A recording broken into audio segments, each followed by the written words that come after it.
Lesson 18. We've finally come to the end of the book.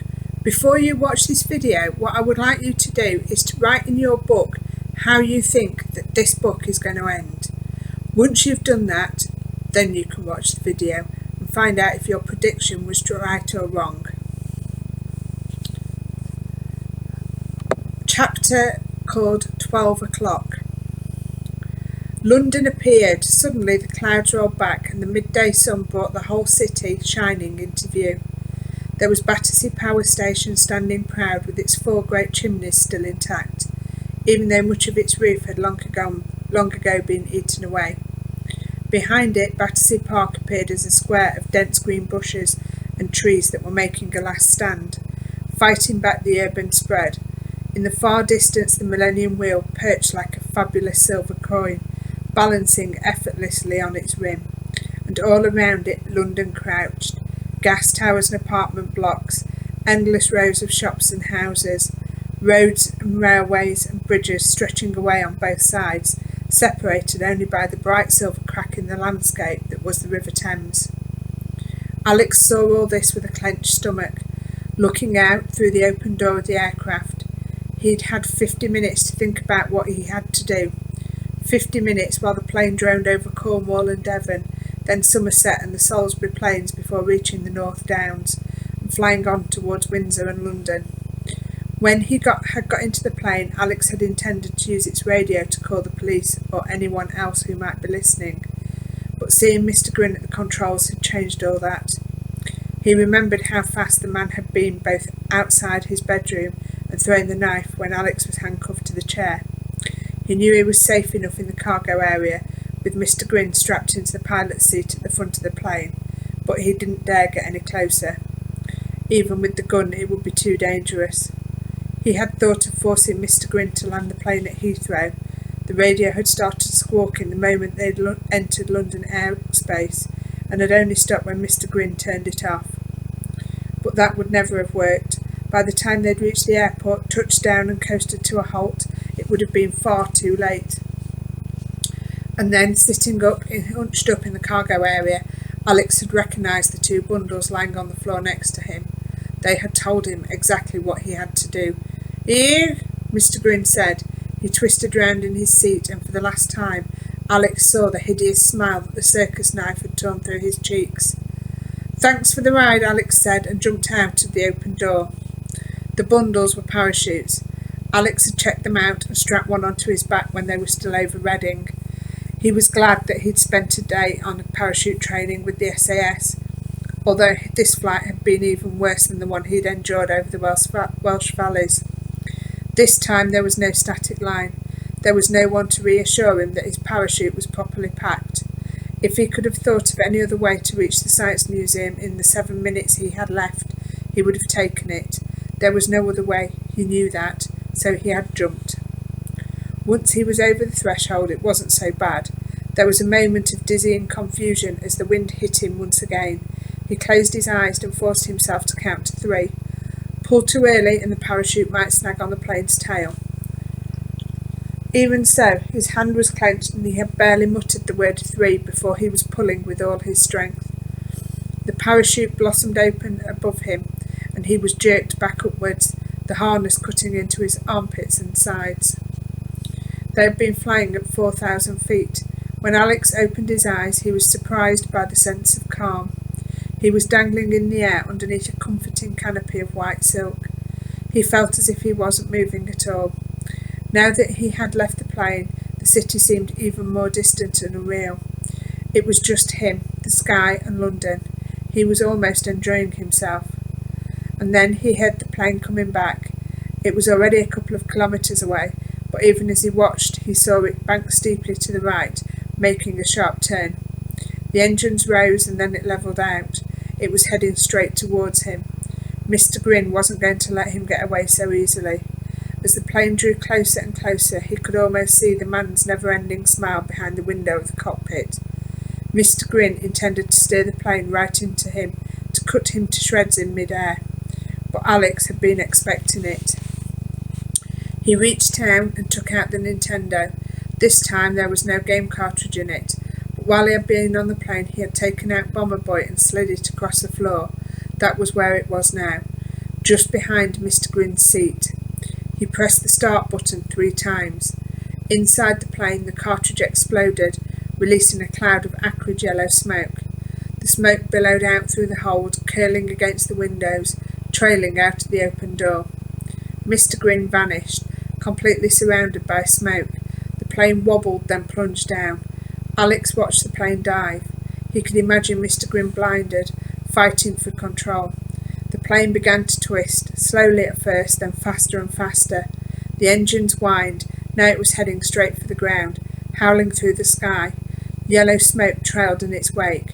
At the last minute, Mr. Grin managed to bring the nose up again, but it was much too late. The plane had smashed into what looked like a deserted piece of dockland near the river and disappeared in a ball of flame. Alex looked at his watch. 3 minutes to 12. He was still 1,000 feet in the air, and unless he landed on the very doorstep to the Science Museum, he wasn't going to make it. Grabbing hold of the cords, using them to steer himself, he tried to work out the fastest way down. Inside the East Hall of the Science Museum, Herod Sale was coming to the end of his speech. The entire chamber had been transformed for the great moment when the Stormbreakers would be brought online. The room was caught between old and new, between stone colonnades and stainless steel floors, between the very latest in high-tech and old curiosities from the Industrial Revolution. A podium had been set up in the centre for Sale. The Prime Minister, the Press Secretary, and the Minister for State of Education. In front of it there were 12 rows of chairs for journalists, teachers, invited friends. Alan Blunt was in the front row, as emotionless as ever. Mrs. Jones, dressed in black with a large orange brooch on her lapel, was next to him.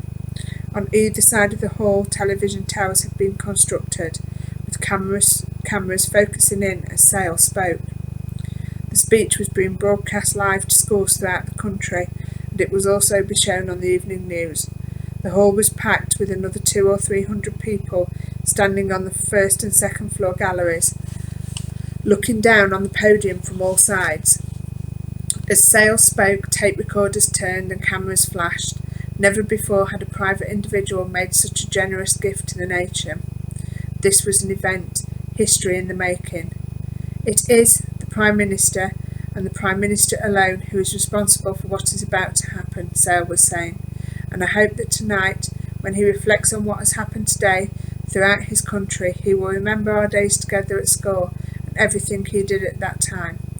I think tonight the country will know him for the man he is. One thing is for sure, this is a day you will never forget. He bowed. There was a scatter of applause. The Prime Minister glanced at his Press Secretary, puzzled. The Press Secretary shrugged with barely concealed rudeness. The Prime Minister took his place in front of the microphone. I'm not quite sure how to respond to that, he joked, and all the journalists laughed. The government had such a large majority that they knew it was in their best interest to laugh at the Prime Minister's jokes. I'm glad Mr. Sale has such happy memories of our school days together, and I'm glad that the two of us together today can make such a vital difference to our schools. Herod Sale pointed at a table slightly to one side of the podium. On the table was a Stormbreaker computer, and next to it a mouse. This is the master control, he said. Click on the mouse and all the computers will come online. Right, the Prime Minister lifted his finger and adjusted his position so that cameras could get his best profile.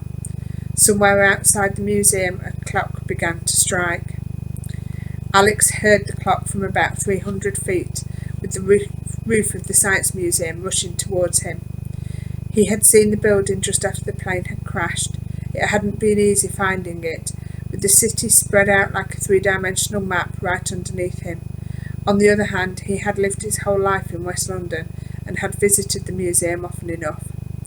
First he had seen the Victorian jelly mould that was the Albert Hall.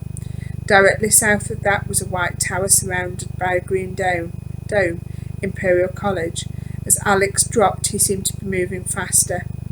The whole city had become a fantastic jigsaw puzzle, and he knew he only had seconds to piece it together.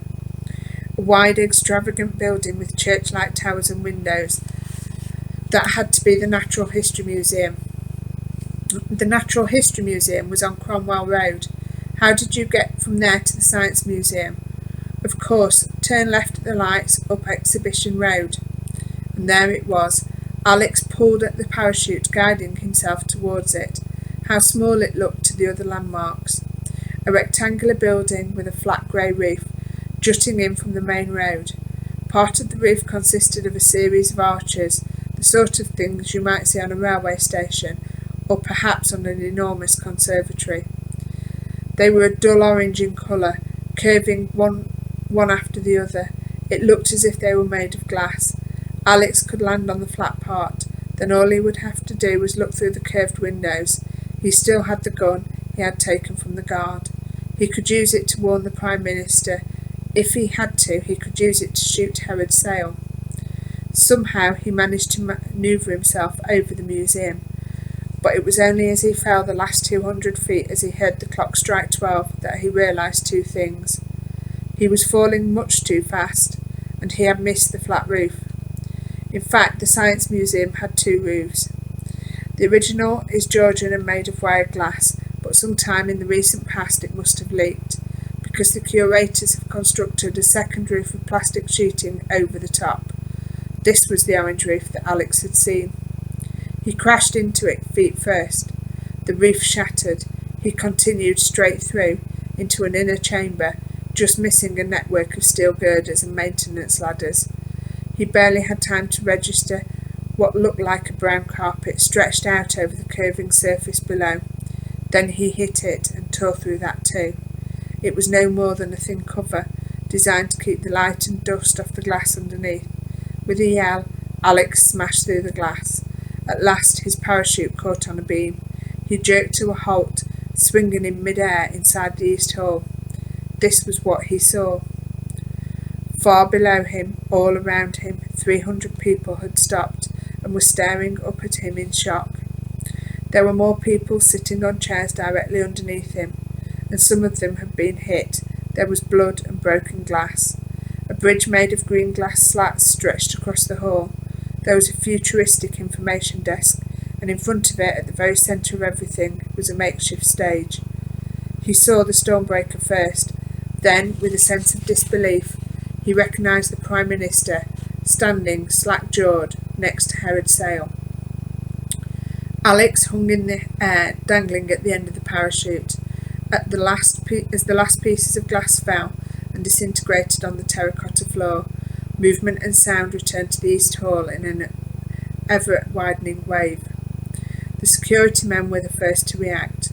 Anonymous and invisible when they needed to be, they were suddenly everywhere, appearing from behind colonnades, from underneath the television towers, running across the green bridge, guns in hands that had been empty a second before. Alex had also drawn his gun, pulling it out from the waistband of his combats. Maybe he could explain why he was here before Sale or the Prime Minister activated the Stormbreakers, but he doubted it. Shoot first and ask questions later was a line from a bad film, but even bad films are sometimes right. He emptied the gun. The bullets echoed around the room, surprisingly loud. Now people were screaming, the journalists punching and pushing as they fought for cover. The first bullet went nowhere. The second hit the Prime Minister in the hand, his finger less than a centimetre away from the mouse. The third hit the mouse, blowing it into fragments. The fourth hit an electrical connection, smashing the plug and short-circuiting it. Sale had dived forward, determined to click on the mouse himself. The fifth and sixth bullets hit him. As soon as Alex had fired the last bullet, he dropped the gun, letting it clatter to the floor below, and held up the palms of his hands. He felt ridiculous, hanging there from the roof, his arms outstretched. But there were already a dozen guns pointing at him, and he had to show them he was no longer armed, that they didn't need to shoot. Even so, he braced himself, waiting for the security men to open fire. He could almost imagine the hail of bullets tearing into him. As far as they were concerned, he was some sort of crazy terrorist who had just parachuted into the Science Museum and taken 6 shots at the Prime Minister. It was their job to kill him. It was what they'd been trained for. But the bullets never came. All the security men were equipped with radio headsets, and in the front row Mrs. Jones had control. The moment she had recognised Alex, she had spoken urgently into her brooch. "Don't shoot! Repeat, don't shoot! Await my command!" On the podium, a plume of grey smoke rose out of the back of the broken, useless Stormbreaker. 2 security men had rushed to the Prime Minister, who was clutching his wrist, blood dripping from his hand.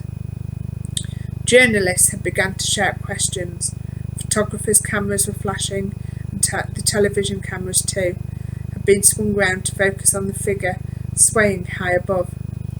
More security men were moving to seal off the exits, following orders from Mrs. Jones, while Alan Blunt looked on, for once in his life out of his depth, and there was no sign of Herod Sale. The head of Sale Enterprises had been shot twice, but somehow he had disappeared. The final chapter, called Yassen. "You slightly spoiled things by shooting the Prime Minister," Alan Blunt said. "But all in all, you're to be congratulated, Alex. You not only lived up to our expectations, you far exceeded them." It was late afternoon the following day, and Alex was sitting in Blunt's office at the Royal and General Building on Liverpool Street, wondering just why, after everything he had done for them, the head of MI6 had to sound quite so much like a second-rate public school headmaster, giving him a good report. Mrs. Jones was sitting next to him. Alex had refused her offer of a peppermint, although he was beginning to realise it was all the reward he was going to get. She spoke for the first time since he had come into the room. "You might like to know about the clearing up operation." "Sure." She glanced at Blunt, who nodded. "First of all, don't expect to read the truth about any of this in the newspapers," she began. "We put a D notice on it, which means absolutely nobody is allowed to report what happened. Of course, the ceremony at the Science Museum was being televised live, but fortunately we were able to cut the transmission before the cameras could focus on you.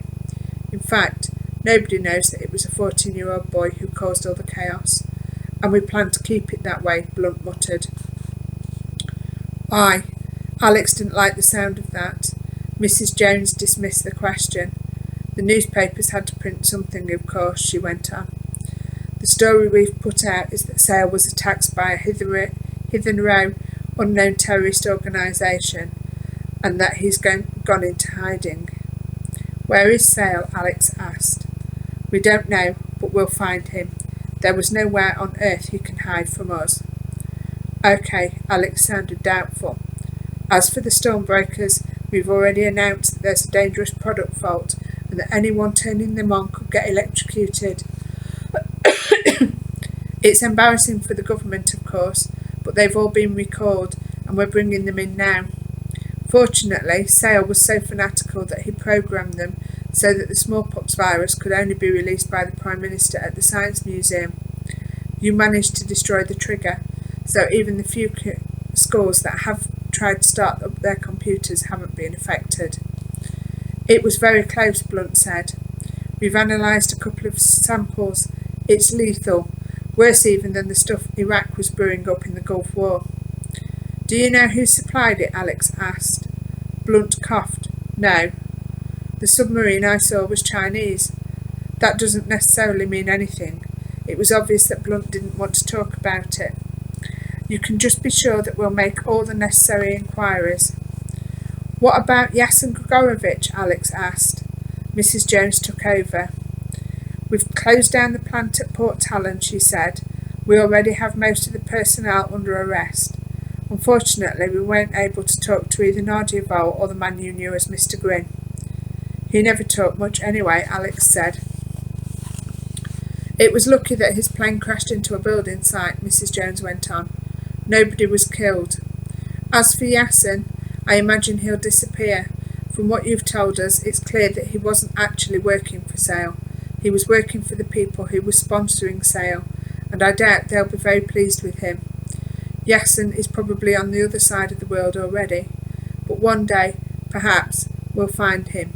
We'll never stop looking." There was a long silence. It seemed that the two spymasters had said all that they wanted, but there was one question that nobody had tackled. "What happens to me?" Alex asked. "You go back to school," Blunt replied. Mrs. Jones took out an envelope and handed it to Alex. "A cheque?" he asked. "It's a letter from a doctor explaining that you've been away for 3 weeks with flu, very bad flu. And if anyone asks, he's a real doctor. You shouldn't have any trouble." "You'll continue to live in your uncle's house," Blunt said. "That housekeeper of yours, Jack, whatever, she'll look after you. And that way we'll know where you are if we need you again." Need you again? The words chilled Alex more than anything that had happened to him in the past 3 weeks. "You've got to be kidding," he said. "No." Blunt gazed at him quite coolly. "It's not my habit to make jokes." "You've done very well, Alex," Mrs. Jones said, trying to sound more conciliatory. "The Prime Minister himself asked us to pass on his thanks to you, and the fact of the matter is that it could be wonderfully useful to have someone as young as you, as talented as you," Blunt cut in, "available to us from time to time." She held up her hand to ward off any argument. "Let's not talk about it now," she said. "But if ever another situation arises, perhaps we can get in touch then." "Yeah, sure." Alex looked from one to the other. These weren't people who were going to take no for an answer. In their own way, they were both as charming as Mr. Grin. Can I go?" he asked. "Of course you can," Mrs. Jones said. "Would you like someone to drive you home?" "No, thanks." Alex got up. "I'll find my own way." He should have been feeling better as he took the lift down to the ground floor. He reflected that he'd saved thousands of school children. He'd beaten Herod Sale, and he hadn't been killed or even badly hurt.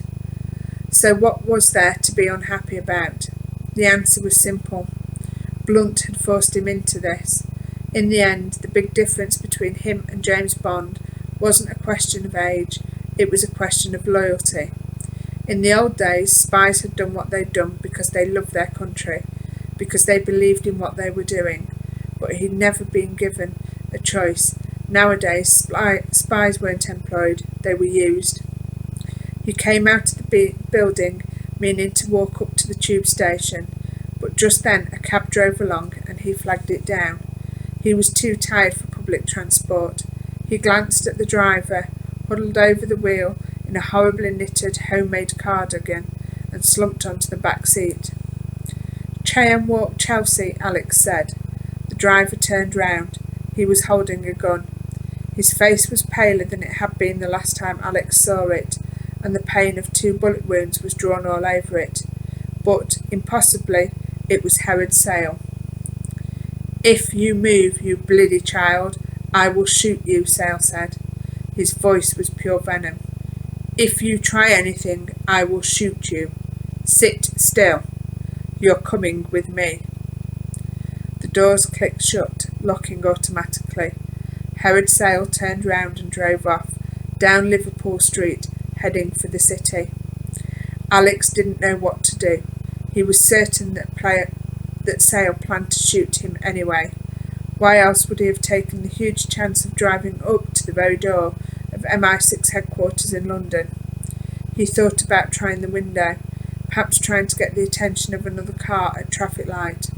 But it wouldn't work. Sale would turn around and kill him. The man had nothing left to lose. They drove for 10 minutes. It was a Saturday and the city was closed. The traffic was light. Then Sale pulled up in front of a modern glass-fronted skyscraper with an abstract sculpture.